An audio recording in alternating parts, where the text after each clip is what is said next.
বিসমিল্লাহির রহমানির রহিম। সুপ্রিয় শিক্ষার্থীবৃন্দ, আশা করি তোমরা অনেক বেশি ভালো আছো। আজকে আমি তোমাদের মাঝে এসএসসি রসায়নের রাসায়নিক বিক্রিয়া অধ্যায়ের জারণ বিজারণ যুগপৎ প্রক্রিয়া সম্পর্কে পড়াবো। আজকে হচ্ছে আমার এই অধ্যায়ের তৃতীয় লেকচার চলবে। যারা এখনো আমার পূর্বের লেকচারগুলো দেখোনি তারা আমাদের প্লে লিস্টে গিয়ে অবশ্যই পূর্বের লেকচারগুলো দেখে আসবে।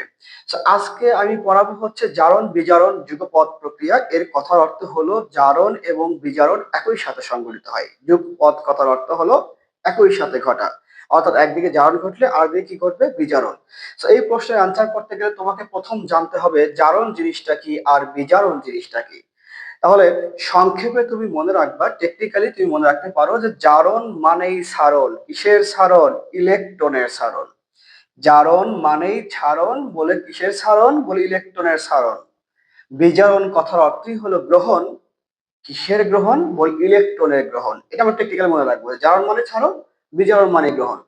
কি ছেড়ে দেয়? ইলেকট্রন ছেড়ে দেয়। কি গ্রহণ করে? বল ইলেকট্রন গ্রহণ করে।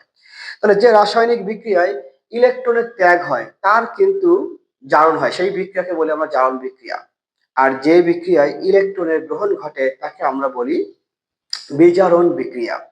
এবার একটা জিনিস খেয়াল রাখতে হবে, যে পদার্থ ইলেকট্রন ছেড়ে দেয় সে কিন্তু বিজারক। এর কারণ কি?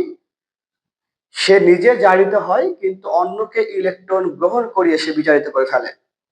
যারা ইলেকট্রন ছেড়ে দিবে তার হবে জারণ, বাট ওই ইলেকট্রন অন্য একজন গ্রহণ করবে। তার মানে কি? ওই পদার্থ কি করলো? অন্য একটা পদার্থকে বিজারিত করলো। যে অন্যকে বিজারিত করে সে হলো বিজারক। আবার অন্য পদার্থ কি করবে? সেই ইলেকট্রন গ্রহণ করে নিজে বিজারিত হবে কিন্তু অন্যকে জারিত করবে। যে অন্যকে জারিত করে সেই হলো জারক। খুব সংক্ষেপে ঠান্ডা মাথায় একটা কথা মনে রাখো, জারক পদার্থ কারা? যারা ইলেকট্রন ছেড়ে দেয়। আমরা জানি যে ধাতু সমূহ নর্মালি কি করে? ইলেকট্রন ছেড়ে দেয়। ক্ষার ধাতু হোক আর মৃৎ ক্ষার ধাতু হোক। আমি যদি একটা পদার্থের কথা বলি, যে সোডিয়াম, সোডিয়াম একটা ধাতু। পটাশিয়াম, এও একটা ধাতু। এবার যদি বলি লিথিয়াম, সেও একটা ধাতু। এরা কি করে? প্রত্যেকেই কি করে বলতো? একটা করে ইলেকট্রন ছেড়ে দেয়। একটা করে ইলেকট্রন ছেড়ে দিয়ে সে সোডিয়াম প্লাস আয়নে পরিণত হচ্ছে, এ কিন্তু পটাশিয়াম প্লাস আয়নে পরিণত হচ্ছে এবং এ লিথিয়াম প্লাস আয়নে পরিণত হচ্ছে। একটা করে ইলেকট্রন ছেড়ে দিচ্ছে। যেহেতু এরা ক্ষার ধাতু, গ্রুপ 1 এর মৌল, এরা একটা করে ইলেকট্রন কি করবে? ত্যাগ করবে। আমরা বলতে পারি যে এখানে সোডিয়াম, পটাশিয়াম এবং লিথিয়াম প্রত্যেকেই কিন্তু জারক, বিজারক পদার্থ। কেন? বলে যারা ইলেকট্রন ত্যাগ করে তারাই বিজারক, অন্যকে বিজারিত করে। এবার খেয়াল করো, আমি যদি ক্লোরিনের কথা বলি, ক্লোরিন কি করবে?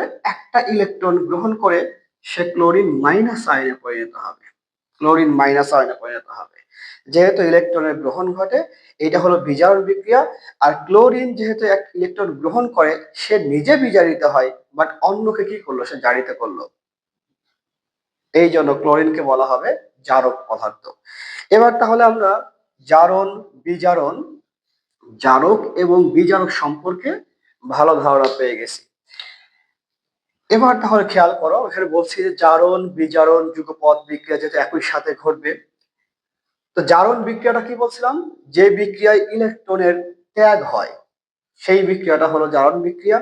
আর যে বিক্রিয়ায় ইলেকট্রনের গ্রহণ হয় তাকে আমরা বলি বিজারণ বিক্রিয়া। এবার খেয়াল করো, আমি যদি সোডিয়ামের কথা বলি, যে সোডিয়ামের কথাই যদি বলি, তাহলে সোডিয়ামের সর্বশেষ কক্ষপথে একটা ইলেকট্রন আছে। তার 2 নম্বর কক্ষপথে 2টা ইলেকট্রন, এবং 1 নম্বর কক্ষপথে 2টা ইলেকট্রন, 2 নম্বর কক্ষপথে 8টা ইলেকট্রন। তাহলে এখানে কি হলো দাঁড়ালো বিষয়টা? এই যে সর্বশেষ কক্ষপথে যে একটা ইলেকট্রন আছে সে কিন্তু ইজিলি এই একটা ইলেকট্রন ত্যাগ করতে পারে। তার সর্বশেষ কক্ষপথ থেকে একটা ইলেকট্রন সহজেই ত্যাগ করতে পারে। আর একটা কাঠামো যদি দেখি, যেটা হলো সোডিয়ামের ইলেকট্রন বিন্যাস, যদি আমি ক্লোরিনের কথা চিন্তা করি, তাহলে ক্লোরিনের প্রথম কক্ষপথে আছে 2টা, দ্বিতীয় কক্ষপথে আছে কয়টা? 8টা, 8টা। তৃতীয় কক্ষপথে আছে কয়টা? 7টা। তৃতীয় কক্ষপথে ইলেকট্রন আছে হলো 7টা। তাহলে এই ক্লোরিন কি করতে পারে? ক্লোরিন ইজিলি কি করতে পারে? একটা ইলেকট্রন গ্রহণ করে তার অষ্টক কাঠামো মানে সর্বশেষ যে কক্ষপথ আছে সে কিন্তু একটা ইলেকট্রন গ্রহণ করে তার কক্ষপথ পূরণ করতে পারে। অনুরূপভাবে সোডিয়াম কি করতে পারে? একটা ইলেকট্রন ত্যাগ করে সেও কি করতে পারে? তার সর্বশেষ কক্ষপথে নিষ্ক্রিয় গ্যাসের কাঠামো অর্জন করতে পারে। সো এখানে সোডিয়াম কি করে? সোডিয়াম একটা ইলেকট্রন সে ত্যাগ করে দেয়। একটা ইলেকট্রন ত্যাগ করে দিয়ে সে এখন কি হবে? সোডিয়াম প্লাস আয়নে পরিণত হয়। সো এখানে খেয়াল করে দেখো, সোডিয়াম কি করলো? একটা ইলেকট্রন ত্যাগ করে সে সোডিয়াম প্লাস আয়নে পরিণত হলো। অনুরূপভাবে এই যে একটা ইলেকট্রন যে সোডিয়াম ছেড়ে দিল, এই ইলেকট্রনটা কি করবে? ক্লোরিন গ্রহণ করবে। গ্রহণ করে তার কাঠামোটা একদম নিষ্ক্রিয় গ্যাসের যে স্থিতিশীল কাঠামো সে কিন্তু অর্জন করে ফেলছে। এবার এই যে ক্লোরিন পরমাণু, তাহলে ক্লোরিন পরমাণু কি করবে? ক্লোরিন পরমাণু সেই ত্যাগকৃত ইলেকট্রনটা আসলে গ্রহণ করে ক্লোরিন মাইনাস আয়নে পরিণত হবে।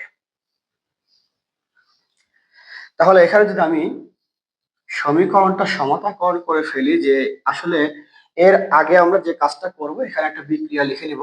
আমরা জানি যে সোডিয়ামের সাথে যদি ক্লোরিন বিক্রিয়া করে তাহলে সোডিয়াম ক্লোরাইড উৎপন্ন হয়।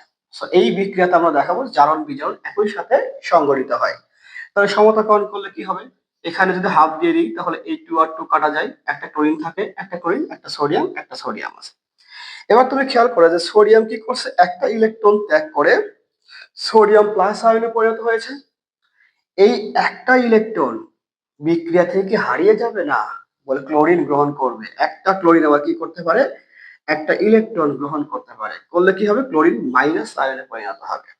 এবার দেখো, আমি যদি এই বিক্রিয়াটাকে সমতাকরণ করি তাহলে শুরুতে কিন্তু এরও জিরো ছিল, এরও, কারণ নিরপেক্ষ পরমাণুর জারণ মানটা কি? শূন্য।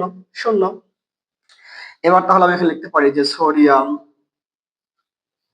প্লাস ক্লোরিন সমান সমান sodium plus plus chlorine minus.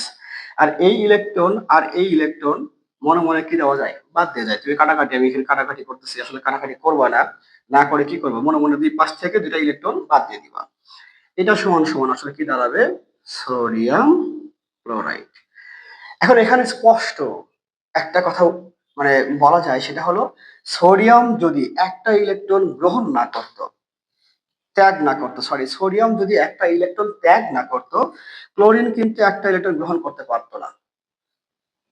তার মানে কি বোঝালো? ত্যাগ এবং গ্রহণ একই সাথে সংঘটিত হয়। এই যে ত্যাগ যে করলো, এইটাকে বলবো আমরা হচ্ছে জারণ বিক্রিয়া। এটা হলো আমার জারণ বিক্রিয়া। তাহলে যে বিক্রিয়া ইলেকট্রনের ত্যাগ হয় এইটাকে বলি আমরা জারণ বিক্রিয়া। আর এই বিক্রিয়াতে ইলেকট্রন গ্রহণ হয়েছে, সুতরাং এটাকে বলতে পারি আমরা বিজারণ বিক্রিয়া।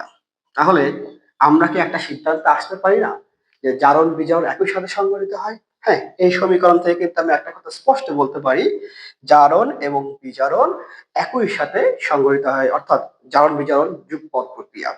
আশা করি আহ জারণ বিজারণ যুগপৎ প্রক্রিয়া সম্পর্কে তোমাদের যে সমস্যা ছিল সেই সমস্যাটা অনেকাংশেই কমে গেছে। এইরকম আরো নতুন নতুন ভিডিও পেতে হলে আমাদের অনলাইন শিক্ষা নামে একটা ইউটিউব চ্যানেল রয়েছে। অনলাইন শিক্ষা নামে আমার একটা ইউটিউব চ্যানেল রয়েছে, তোমরা চাইলে এখানে সাবস্ক্রাইব করে রাখতে পারো। এবং ভিডিওটা যদি ভালো লাগে অবশ্যই শেয়ার করতে ভুলবে না। এবং পাশের বন্ধুদেরকেও জানিয়ে দেবে যে অনলাইন শিক্ষা এই ইউটিউব চ্যানেলে নিয়মিত এসএসসি ফিজিক্স, কেমিস্ট্রি, বায়োলজি এবং ম্যাথ নিয়ে ভিডিও আপলোড করা হয়। আজকে এই পর্যন্তই। আল্লাহ হাফেজ।